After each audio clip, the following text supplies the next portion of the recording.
Dia 20. Restaurando a comunhão. Deus restaurou o nosso relacionamento consigo mesmo por meio de Cristo e nos deu o ministério de restaurar relacionamentos, segundo aos Coríntios 5, verso 18. Sempre vale a pena restaurar relacionamentos. Uma vez que a vida consiste em aprender a amar, Deus quer que valorizemos os relacionamentos e nos esforcemos para mantê-los, em vez de descartá-los sempre que houver desacordo, mágoa ou conflito.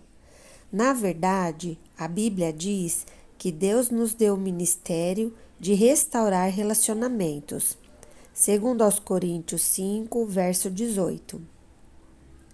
Por esse motivo, boa parte do Novo Testamento é dedicada a nos ensinar como lidar uns com os outros. Paulo aconselha: se vocês receberam algo bom por seguir a Cristo, se o amor dele fez alguma diferença na vida de vocês, se estar numa comunidade do Espírito significa algo para vocês, se vocês têm um coração, se vocês se importam uns com os outros, façam-me um favor, concordem um com o outro, amem um ao outro, sejam amigos de verdade. Filipenses 2, verso 1 e 2. Paulo ensina que a habilidade no trato com as pessoas é um dos traços do cristão maduro. Romanos 15, verso 5. O desejo de Cristo é que sua família seja conhecida pelo amor entre seus membros. João 13, verso 35. Por isso, romper a comunhão é um testemunho deplorável para os não cristãos. Esse foi o motivo de Paulo ficar tão envergonhado quando os membros da igreja de Corinto se dividiram em facções opostas, chegando até mesmo a brigar na justiça comum. Em sua carta, ele lamenta: que vergonha! Será que entre vocês não existe alguém com bastante sabedoria para resolver uma questão entre irmãos? 1 Coríntios 6, verso 5. Ele ficou escandalizado ao descobrir que não havia ninguém maduro na igreja para resolver o conflito pacificamente. Na mesma carta, declara: tenho uma preocupação séria a compartilhar com vocês, meus amigos, pela autoridade de Jesus, nosso Senhor. Tentarei ser o mais direto possível. Vocês precisam aprender a entrar em acordo. Devem ter consideração uns pelos outros, cultivando a vida em comum. 1 Coríntios 1, verso 10. Se você deseja a bênção de Deus em sua vida e quer ser reconhecido como filho de Deus, aprenda a ser um pacificador. Jesus disse: Deus abençoa os que trabalham pela paz, pois eles serão chamados filhos de Deus.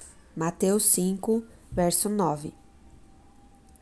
Note que Jesus não disse: bem-aventurados os que amam a paz, pois todo mundo ama a paz.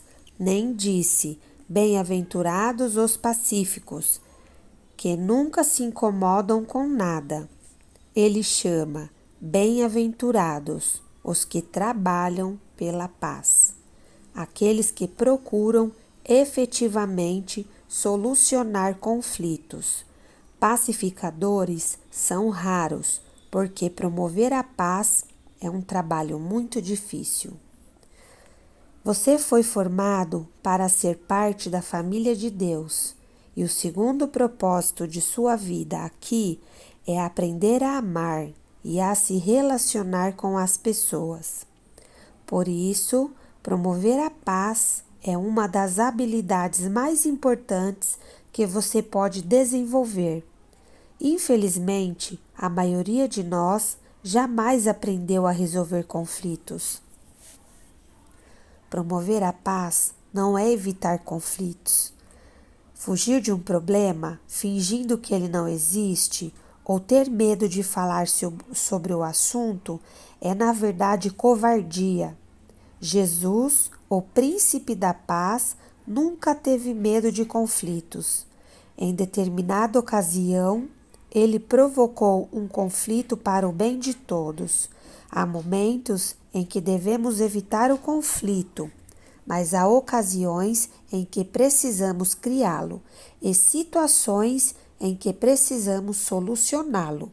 Por isso, precisamos orar, pedindo a contínua direção do Espírito Santo. Promover a paz também não é apaziguar. Ceder o tempo todo, agir com subserviência e permitir que os outros sempre o reprimam não era o que Jesus tinha em mente. Ele se recusou a ceder em muitas questões, sustentando seus argumentos diante de qualquer oposição diabólica. Como restaurar um relacionamento?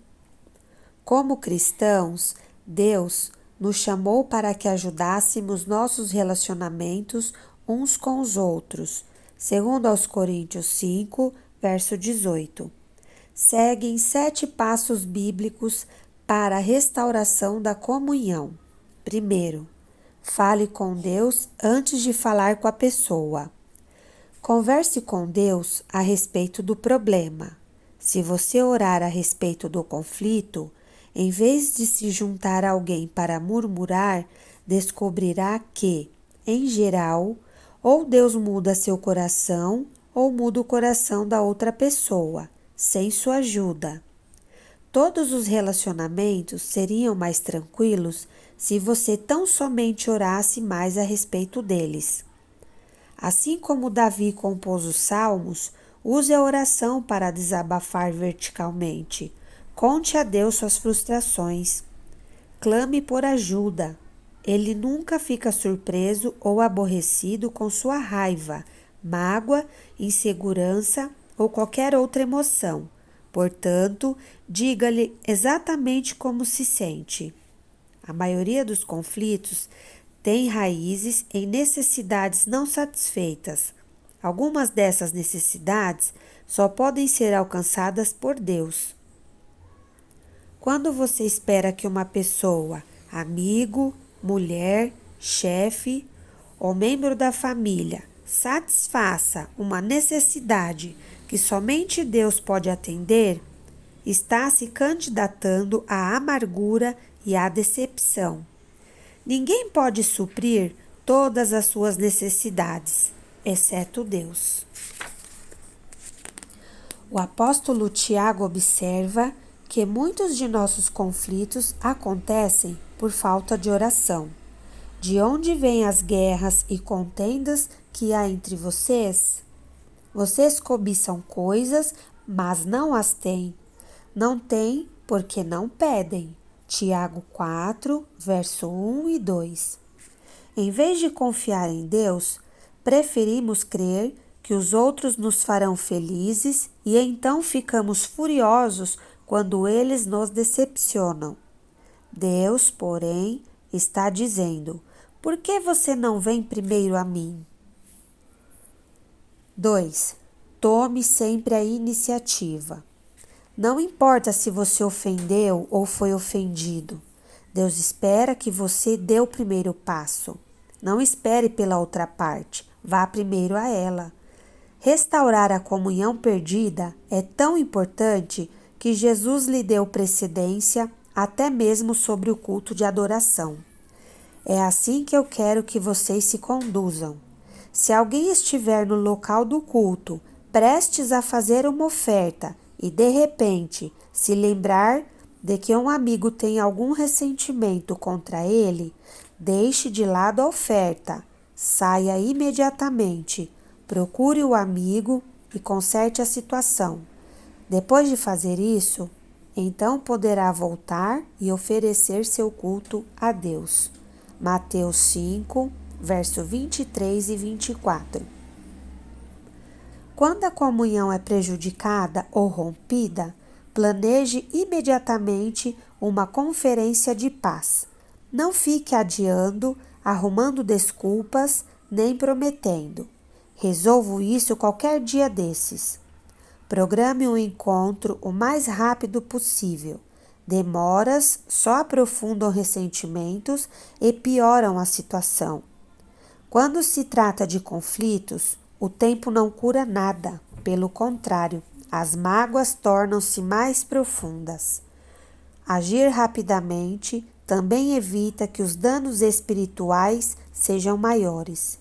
A Bíblia diz que o pecado, incluindo os conflitos não resolvidos, bloqueia a comunhão com Deus e impede que as orações sejam respondidas. Provérbios 28, verso 9, 1 Pedro 3, verso 7. Além de nos tornarem felizes. Os amigos de Jó lembraram-se de que ficar desgostoso e amargurado é loucura, é falta de juízo que leva à morte. Disseram-lhe também: com a sua raiva, só você está se ferindo. Jó 5, verso 2 e Jó 18, verso 4. Normalmente, o sucesso de uma conferência de paz depende da escolha do momento e do local adequado. Não se reúna se você estiver cansado, apressado ou tiver de ser interrompido. O melhor momento é quando ambos estiverem tranquilos. 3. Demonstre compaixão pelo sentimento dos outros. Use mais os ouvidos que a boca, antes de procurar solucionar qualquer desavença.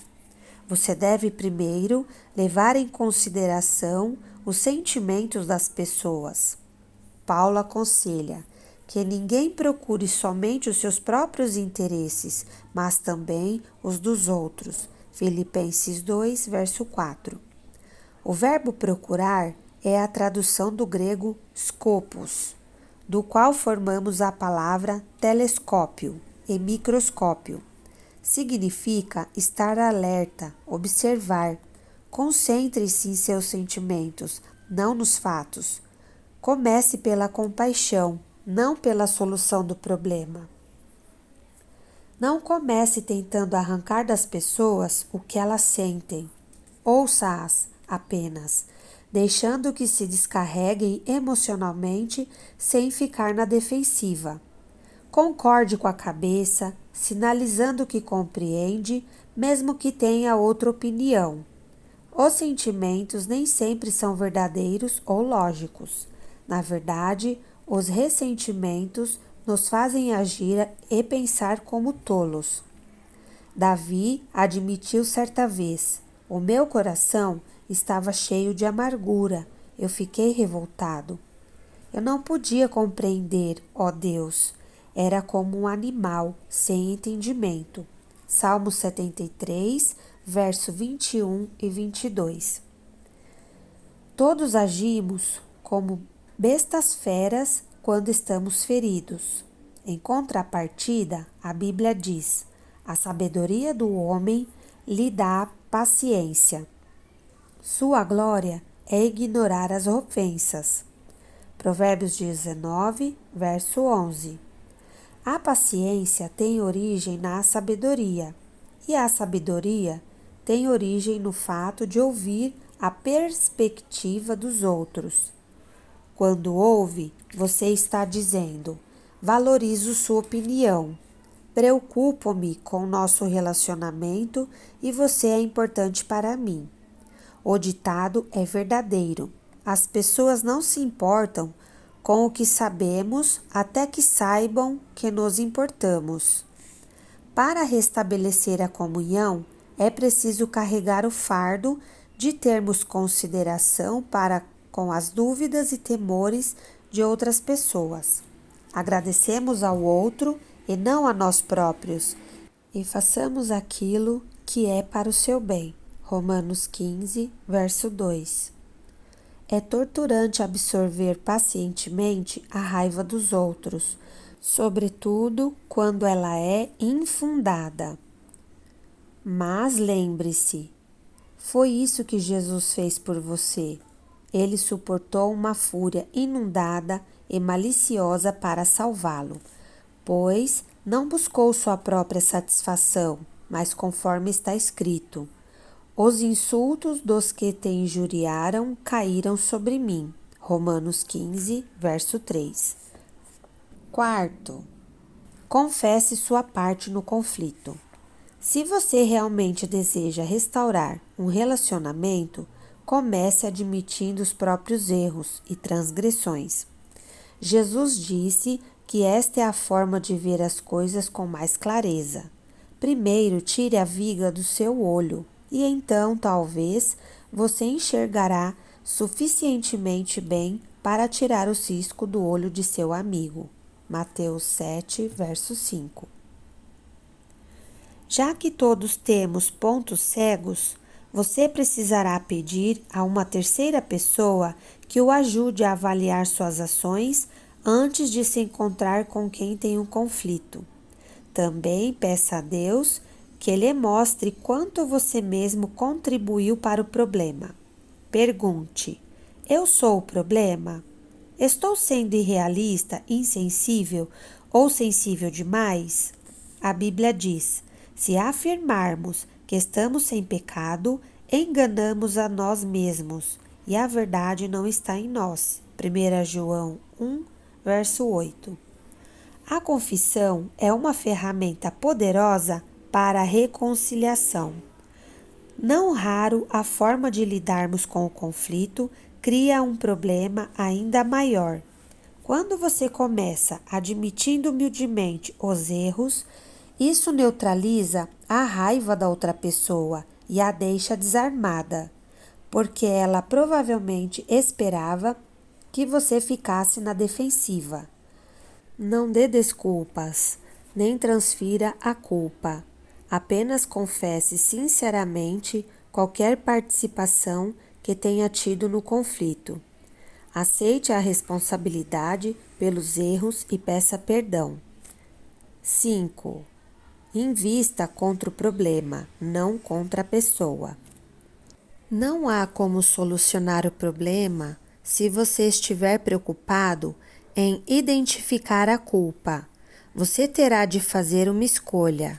A Bíblia diz: a resposta cortês abranda a fúria, mas a língua afiada incita a ira. Provérbios 15, verso 1. Você nunca se fará entender estando zangado. Por isso, escolha cuidadosamente as palavras. A resposta branda é sempre melhor que o sarcasmo. Na solução de conflitos, a maneira de falar é tão importante quanto o que se fala.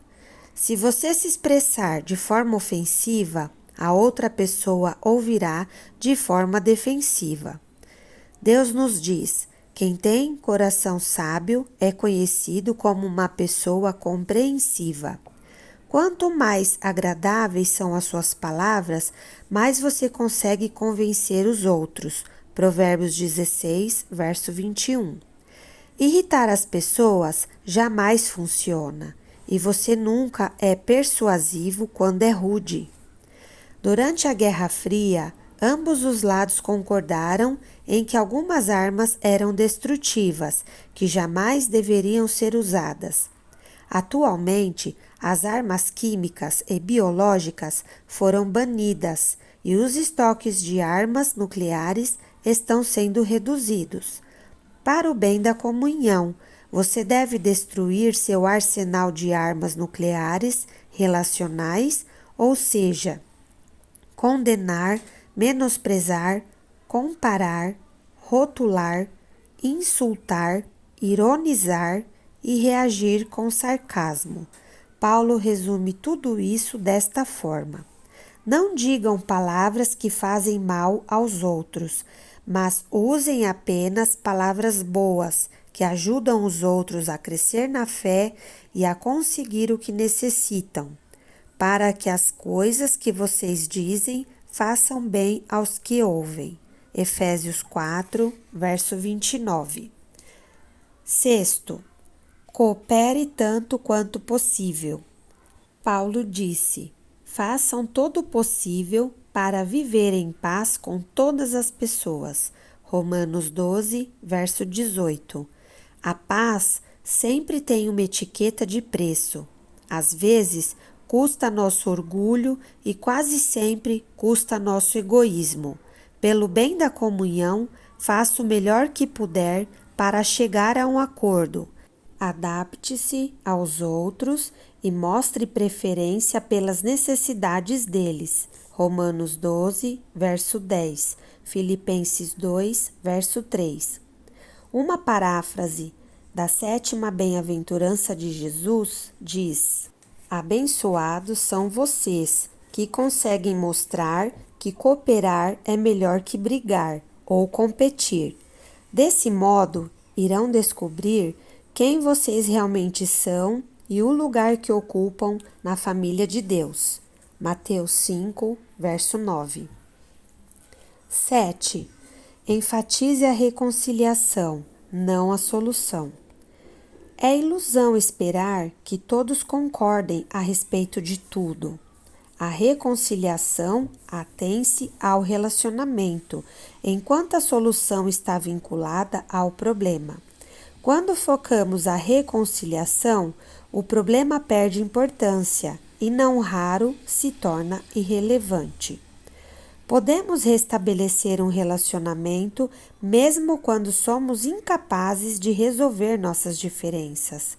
Os cristãos, muitas vezes, têm discordâncias sinceras e legítimas, além de anunciar suas divergências. Mas podemos discordar sem ser desagradáveis.